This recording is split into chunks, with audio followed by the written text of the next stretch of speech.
All right. Setting up my computer. Thank you for being flexible, both of you. No problem. It's not you don't have to go anywhere. Well, I'm the same way. I have That's nowhere okay. to go. It's wonderful. This is a wonderful idea. Well, Nobody has to move. so I'm going to start back at that first question, and hopefully let me know if I'm going too fast or if the pace is okay, okay? Yeah. Can you hear me fine now?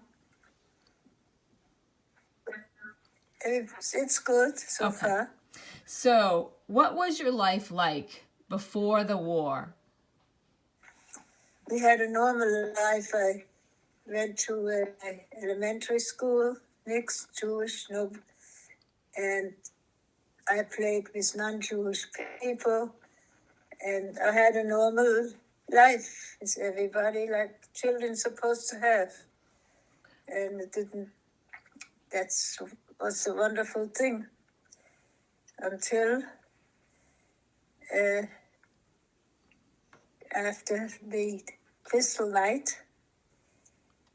Nobody could go to school anymore. And also in the beginning, when Hitler came at the school, we weren't treated properly. We sat in the last row and I got bad marks. My father was upset. But then we couldn't go anymore to the elementary school after the Crystal Night. And then it started. Actually, that was my first terror experience. And it happened, I guess you know, they killed a German ambassador in France, and it was a Jewish man. And that's when they said that's why they started the Crystal Night. And they burned the synagogue. And my father came home and says, "You don't have to go to school today." They burned the synagogue. And that was my starting. I was 12 years old of things that happened. Do you remember how you felt when your dad said that to you? Yes, I felt just terrible. So I couldn't go to school, I couldn't go to synagogue or anything. And because my father afterwards was arrested, and they sent him to Buchenwald. And I had a sister too.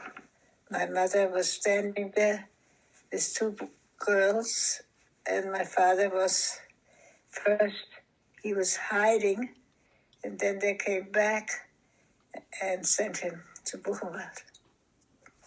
Do you remember, were you there So when they started it?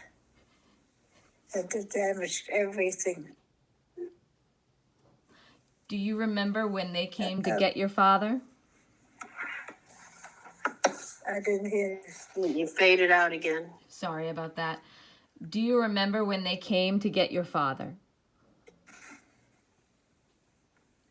Yeah, you keep fading out. Your voice. Okay, let me see if I can get a little closer. Do you remember? Can you hear me okay now? Do you remember when Okay, they... I can hear you now. You can hear. Do you remember when they came to get your father? No. No. Oh, yes, very well. First, he was hiding in a forest when they all came, and they damaged our store, which was a hardware store, and our apartment. Everything was on the floor, and the down blankets were thrown out the window, and the feathers were flowing. And so he was hiding at first in the forest. But he came back too early. The SS came and arrested him and put him first in the city prison. And my mother tried to get him out, but to no avail. And one day he was gone, and they sent every Jewish man to Buchenwald. And from then on, we lost our state name. They had to put, let's say, Edith, Sarah, or my father had Albert, Abraham. But he says, I did not do that. I want to tell you that. He had a Jewish name anyway. You hear me? I do. So he didn't do what they said to do.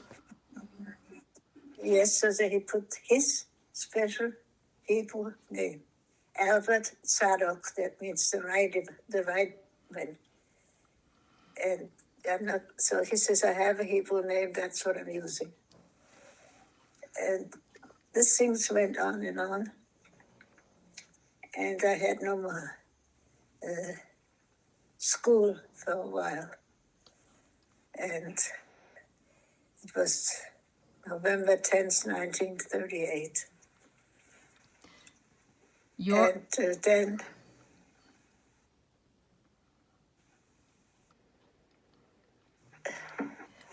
I was going to ask you, You keep fading. Do I? Okay. I was going to ask you, I know that you had friends that weren't Jewish before this time. And then in your book, you detail how after this time, those were not your friends anymore. In and out. In and out. So, can you hear me now? We're only getting every third word. Every third word? All right, let me see if I can change this up a little bit.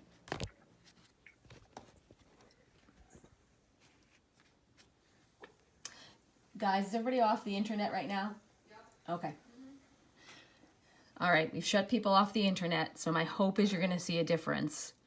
It could be from your side, I don't know. Yep. So I'll try. No, now we hear you fine. Okay. So can you tell me what happened during that time to the friends that weren't Jewish of you? Now you froze again. Froze again. Okay.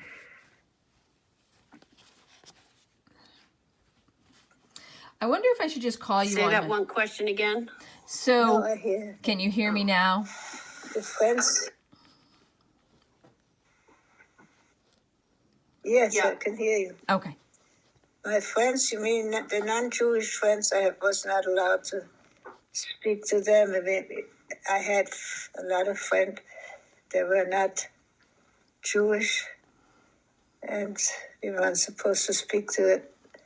Some of them became Nazis, but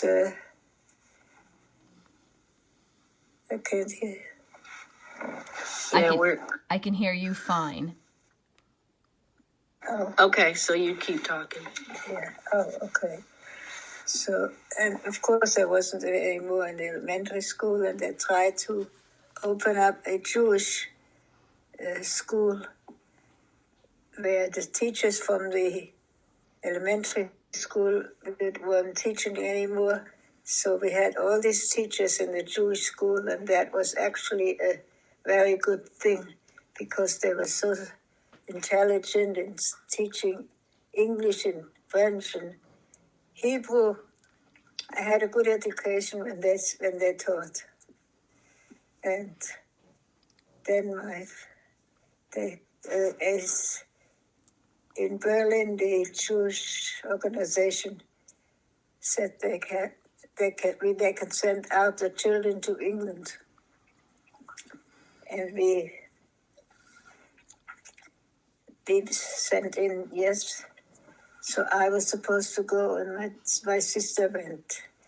The younger children, she was 8 years old when she left with the children's transport to England. And afterwards, we didn't see her anymore until she was 8 years old. So, no, 16.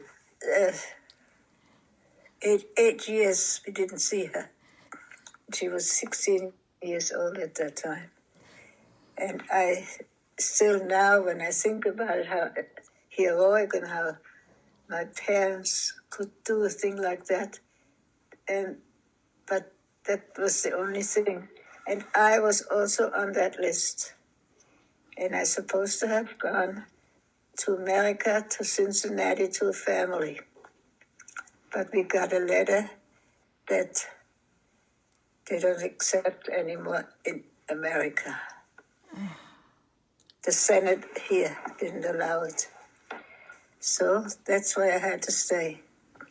So they also were registered to go on a visa here. And we had the number of 42,000. So that wasn't kind of possible. And here we are. And here you are. Yes, I am. I'm going to leave my commentary till the end. Okay, I have a lot that I'd love to say at this moment, but I'm going to leave that till the end because this is your time. Okay? Oh, that's okay. Anything you like. So don't judge my silence as any kind of complicity. Okay? Oh, yeah. Now, in your book, you said 15,000 children passed through, and I think this is how you say it, Theresienstadt. I'm not sure if that's exactly how you say it. With only 100 children surviving in the ghetto. Do you remember that time? Is it called the Theresienstadt ghetto? Theresienstadt, yeah. Okay. Yeah. You said many children came in and only 100 From survived. Czechoslovakia, yeah. Can you tell me about the conditions of this ghetto?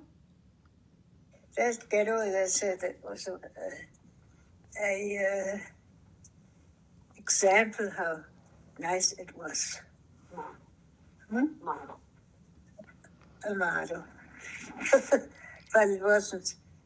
That was the worst kind. So there were a lot of elderly.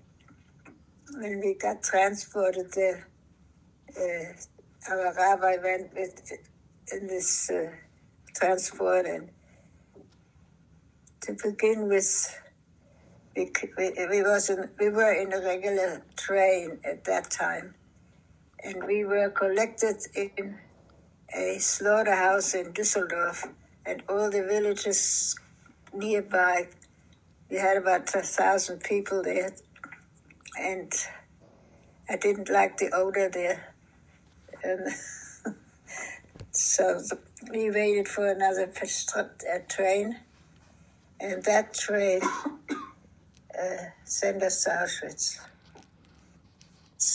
So, Can you tell me how many people you lived with at that ghetto, in that ghetto? we lived about 25 women in a normal room. Half this was just about. Like size of a bedroom. So 25 people in the size of a bedroom. On the floor. Okay. And did you know all these women, or were these women just No, not acquaintances? all of them.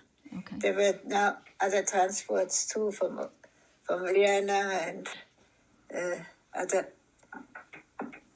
But that's how it was in the beginning.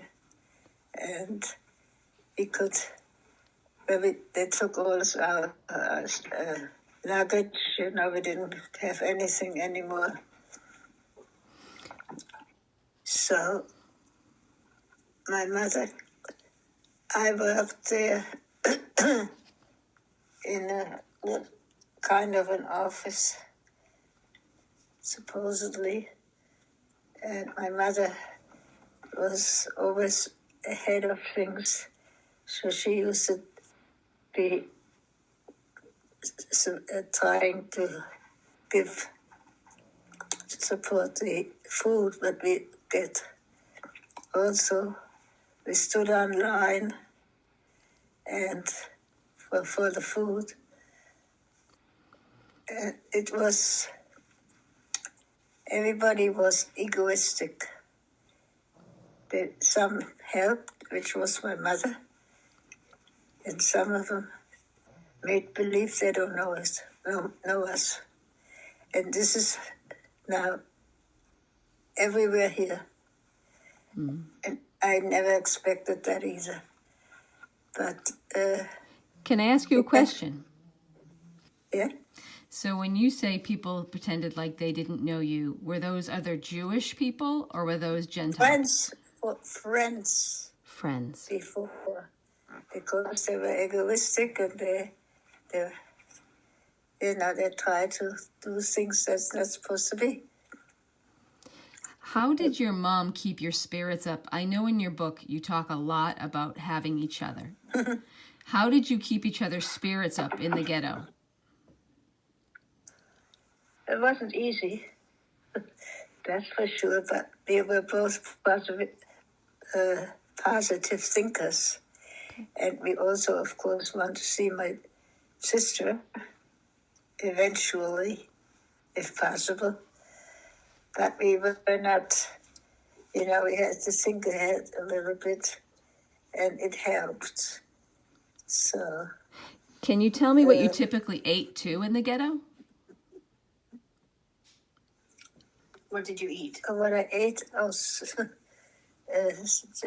stand online for the food, soup, and sometimes just bread and butter, and a little bit of salami or whatever on top, and nothing exciting.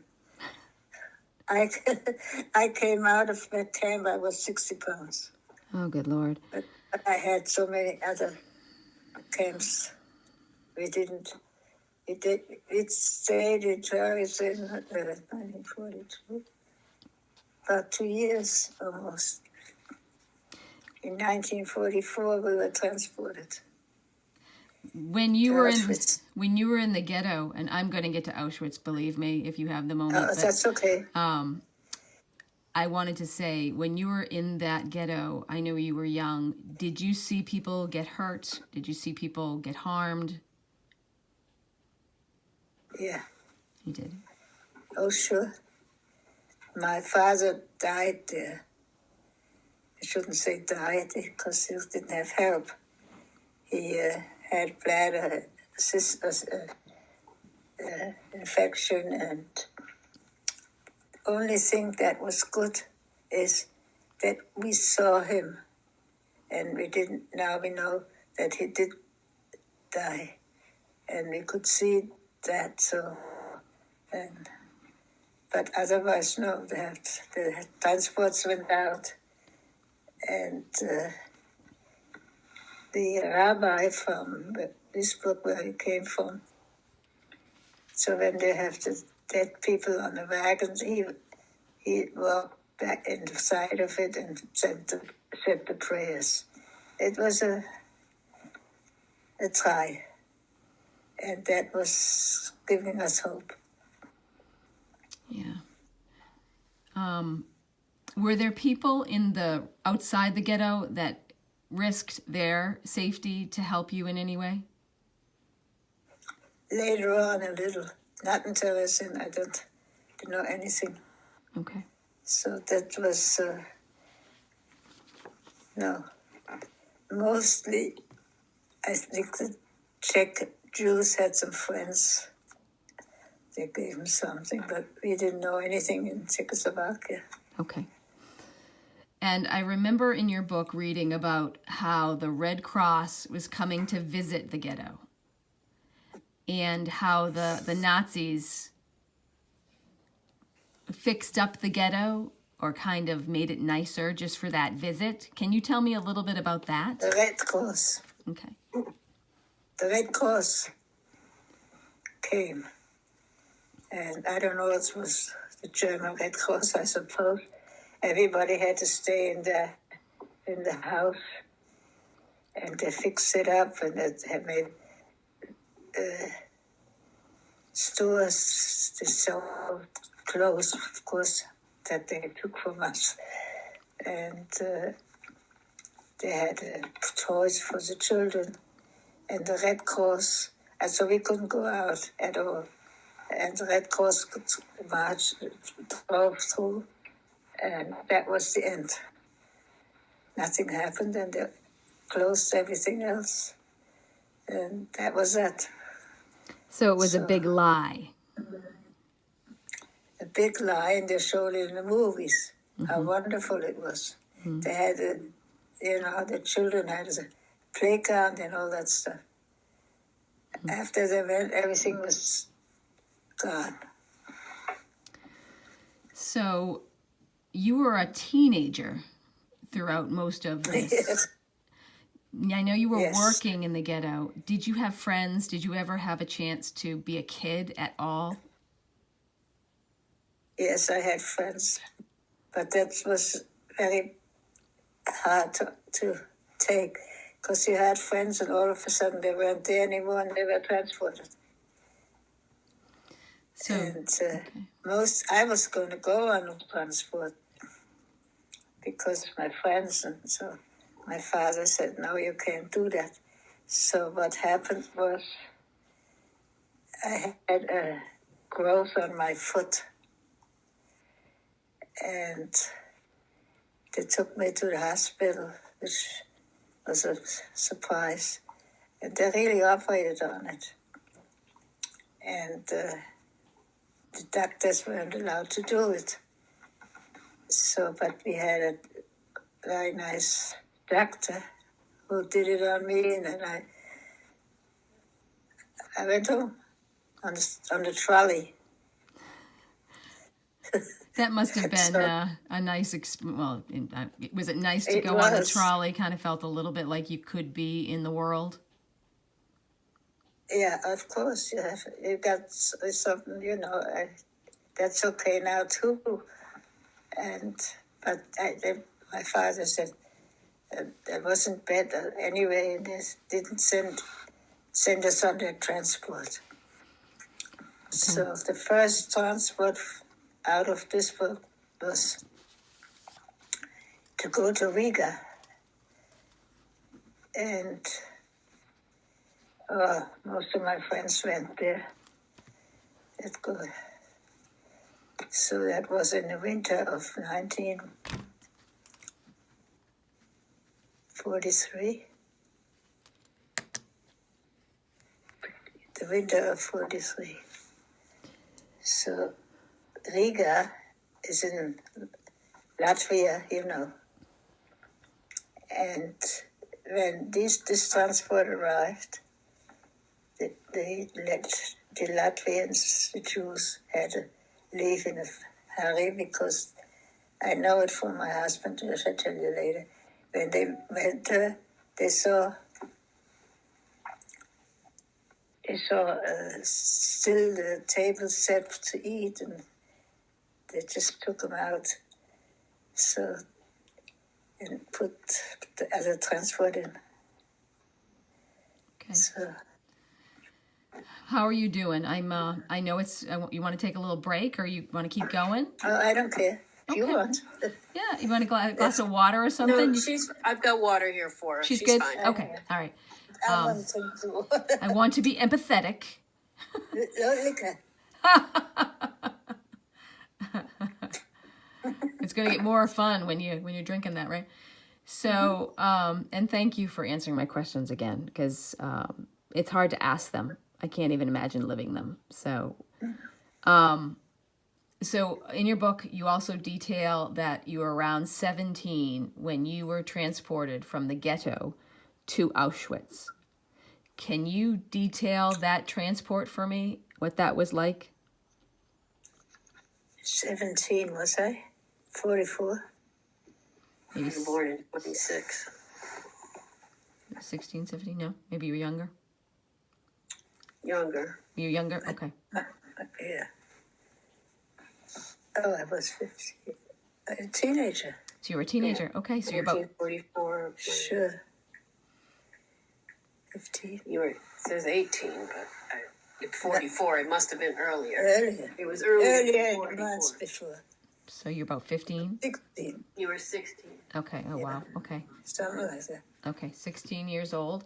And you go into detail a little bit about the transport and that word transport as it continues on in your life. Can you tell me about that transport experience? And I hate even putting the word experience, horrific experience. Can you detail that for me? Yes. We were collected from Terrorism and to a slaughterhouse, and we waited for other people from villages nearby to go on that transport. So I didn't like that smell either. So it took us in cattle cars and squeezed that together. And that was the trip. And all the time, that train went at night. Nobody sees, nobody does, but the transport, the railroad, they got paid. So I know that. And it was awful. We couldn't see, and we couldn't. It's laid on the floor if we could sometimes. And people got sick, and that was very, very terrible trip. We arrived at Auschwitz and also at night, and they had the flash the lights on. Searchlights over the wire, and it was the electric wire. And when you see that already, that was no good. But here comes my first thing. A friend of mine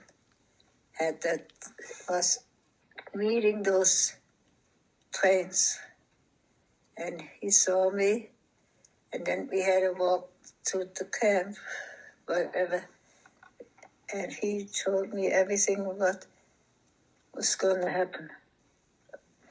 And was a miracle that I saw him. He was a friend of mine in terrorism. So, and he explained me everything what was supposed to know. So we went to our place was Birkenau, and it was a family camp for terrorism prisoners, like you see in the movie.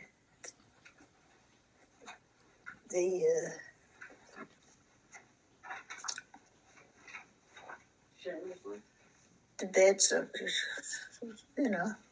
about five women on straw, and we always tried to get it on the top because it was not too good to sleep on the bottom.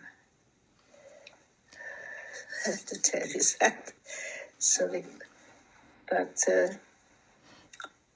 Can I ask you, as a 16-year-old, when that boxcar opened and you heard or you saw the lights and the dogs and the guns, what did you feel? I don't even now, I hate dogs. I'm afraid, I could say I hate, but they had the shepherd, German shepherd, and the Dalmatian. Not Dalmatian. No. Is it a dachshund? The one with the Doberman. Doberman. Okay. So they were trained. Yeah. And we used to, in Auschwitz, we had a pell. You stood there. In line? Yeah. You had to stand in line. Yeah. Every day for examination. I used to stay in front of my mother because she had a couple of surgeries.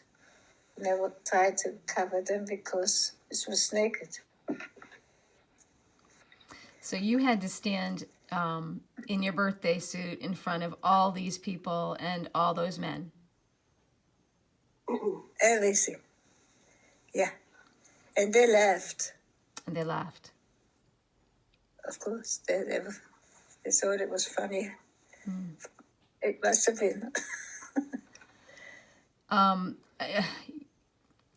So when you arrived to Auschwitz, you talk about the sign, "Work makes you free." Do you remember reading that sign? That's what they want us to do, to work. And, you know. But then also we got, after a week, we got tattoos. I don't know whether you want to see it. Do you want to show it? It's up to you. I don't want to at all. You have to put it up here. I don't want you to hurt yourself. Can though. you see it? I can't yet, but don't no. don't put her any harm's way. Oh, she's not in any harm's way. Okay. I'm just moving the computer. Yeah. Not yet. Nope. I think it needs to go more towards you. I think. I don't know. Let me see. A76. We're getting close, but not there yet. Yeah, but don't move it. Can't see it. I know. I'm just trying to get the camera there. Yeah. So I see her blouse, but and her hand that crossed over, but I do not see her forearm. A little bit inward. Let's see. Right there. Yep. If you could pull that in one more time, that would be great. But if That you way? the other way. And a little, yep, right to you. Can you point it more to you or more to the right? No, you stay where you are. To the right. Let's see if it did. Stay where you are. And a little bit more, and there you go. That's fine. I've got it. Yep, that's great. How's that? That's fine. Thank you. And thank you. It's hard to be doing this. To be quite honest, it's hard to be doing this. Because I tell you what happened with this tattoo. Tell me. I would love to hear that. They stood in line, and some prisoners, they did the tattooing. I didn't feel anything. But my mother comes first in the line. My mother stood first, and I stood behind her. And there was a lady behind me, and I let her go in front of me. And my mother said, "You should never have done that. You have two different numbers now." So that's how she was. I was taken by that story, and if you don't mind, I'll tell you why. Because here you're surviving the worst that humanity can bring. And you have the decency to let this older woman go in front of you. I know. That's what she said. She said, you know, we're going to have my number now, and you have one number after. Do you think she was worried? Yeah, sure. She said, you can't do that because who knows what it goes with. You're only numbers now. They're not names. Well, and I know you mentioned that you did not have your hair shaved off. We didn't. When we came to Auschwitz in 1944, the next day they had a transport coming from Hungary with the women. They had their head shaved. I didn't know anyone. Here was the wire, and the next wire was, and we didn't. Okay. You detailed a little bit about what an appel was like, or roll call. Can you tell me about when this happened during the day and getting ready to go out and all that what it was like? Well, we couldn't go out, actually. We stand up every morning, and then we had to get our food in the thing. And We used to get breakfast, but we didn't drink the coffee. We washed ourselves with it. So, and in the evening, we looked for lice to kill and stuff like this. Like, that's the Did they hygienic thing. Were not perfect. understandable? Did they give you water? I tell you, I don't remember. They must have. Water was good in the soup. Okay, okay, all right. And how long would you stand at a Pell? How long would you be out there standing? Sometimes all day. Depends. They also had the capos. You get that? Yeah. He walked up and down with a baseball bat. And He was a Jewish guy. would he use the baseball bat? He would. Okay. Yes, he would. And he was Jewish. Yeah. Maybe he was a Jewish criminal. I have no idea. How did that affect morale, having a Jewish member? Terrible. When we came to Auschwitz, there was a first transport before us. Now they had people, they called it the leader in the group in the cottage. And they could be very mean and egoistic, and they wouldn't know you. So And these could it be was Jewish, between, well.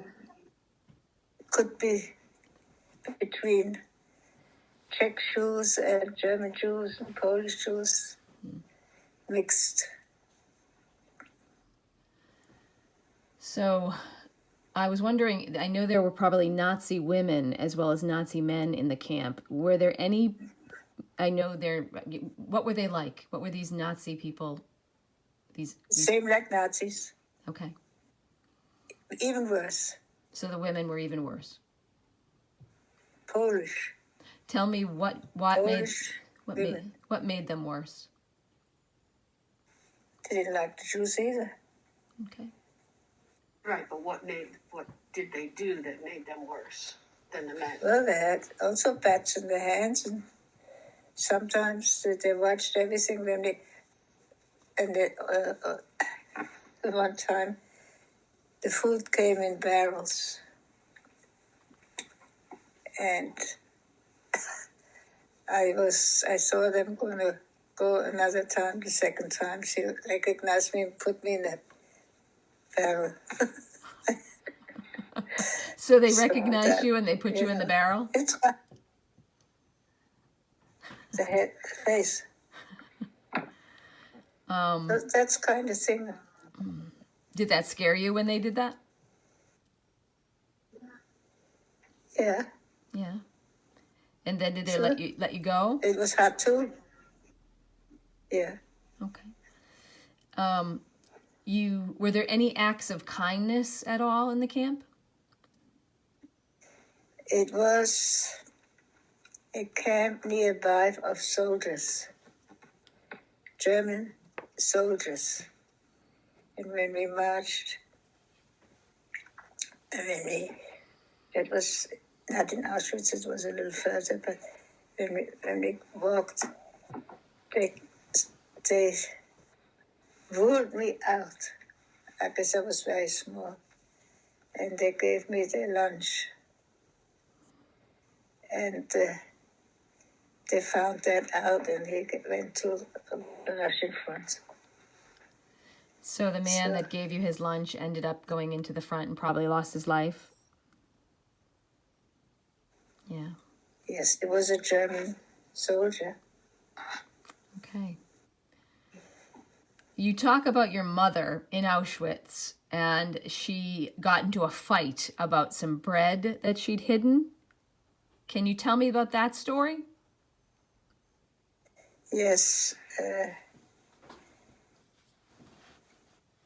were some Hungarian women. They weren't, they could be very mean. So it was at night, and she tried to get the slice of bread from my mother under the head.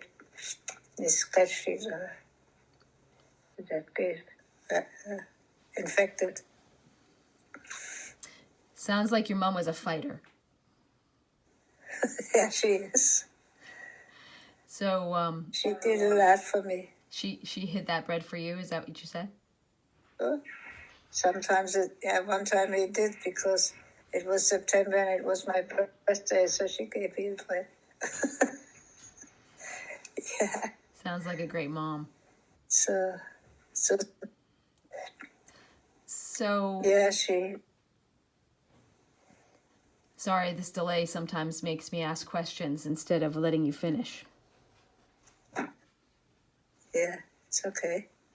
Well, a lot of people died during the night. They went to the electric wire and stuff. And she wanted to do one time, and I had it back.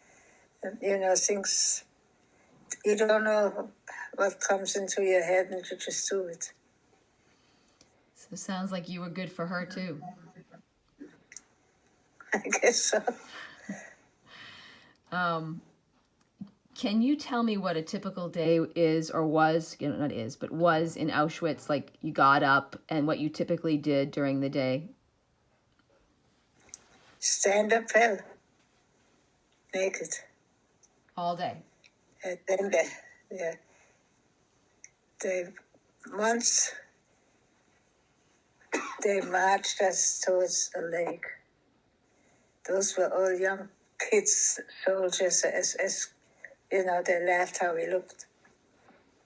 So we thought they wanted to drown us, but they laughed. We went there, and then they just sent us back. Stuff like that, because they didn't believe it probably either. So then when you were done Appel, was that time that you had on your own or was that time that you ate? Yeah, we had to get our food, and sometimes they gave us slices of bread and some margarine and some liverwurst or something. And then lunch you got the soup and bread again. I don't know. That's it.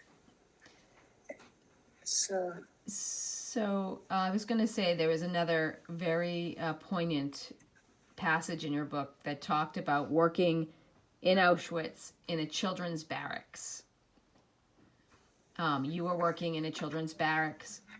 Can you tell me about that? You said you worked with very young people.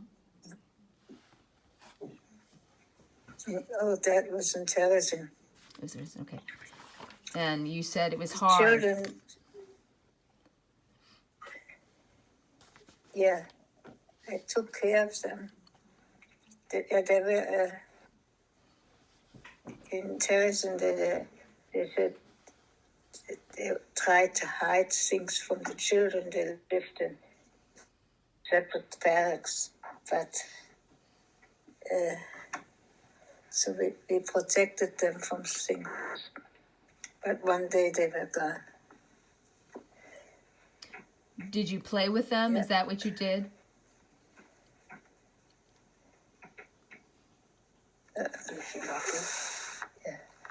I don't hear it. Oh, did you play with those children? Did you play? Oh, yeah. I played and played with them, and we tried to do that to shield them from whatever came. And I could do that. Did you know that's what you were doing, shielding them when you were that young? Yes. So if you got to Auschwitz when you were 16. We slept. Yeah. So we slept like 5 women in those barracks. Okay. And when you would wake up in the morning, some of them were gone, or 2 of them were gone. So the cottage had in the back a just a little, maybe to go to the bathroom that he never went. And they took the dead people out in the morning, loaded them on the wagon. And you saw all this. So that's how yeah, I sure did. Okay. The worst kind was the hygiene. So I told you in the morning we washed ourselves with coffee and turned our shirt around Okay. and tried to get the lice out. And the toilet situation was terrible. They had a ditch and a bar. You sat on that bar. I couldn't hold it. It was too high. Oh. My mother had to hold me. Oh. When you think about it, I don't know. It's funny, but what you have to do. Well, it's... So one day they had the Mengele, you heard about him. Yeah, I was going to ask you about that. Selection. Yeah, they had a selection and they said, so whenever you were born, and my mother wasn't there, she didn't go with me. So I went there and I see he's counting. So I said to him, I went to him, I said, I have a mother and she can work too. So he says to me, bring her. So I ran back to the cottage, and it wasn't easy to say, how do you know? My mother wasn't. I said, I don't care, because then we are apart. We might even be together, whatever. So she came, and that was it. What was Dr. Mengele like? What was he like when you met him? Was he tall? Was he unkind? No, he doesn't. You could talk to him. He said, yeah, no, but it depends who it was. You could have hit me, or could get out of here and stuff like that. That's just a luck. I just went to him. That's it. So what gave you the bravery to go and try to save your mom? That's something, what you call it, how your brain says that it snaps. Intuition. I said, I was so small there too. And she says, oh, bring her. And that probably saved her life. Yeah. So another part of your book that I love, and I'm going to surprise you with this question. You do not have to do this if this is hard for you. So you said that you and your mother would sing a German folk song called Thoughts Are Free. Do you think you could... Die Gedanken sind frei. Do you think you could sing a bit for me? Yes.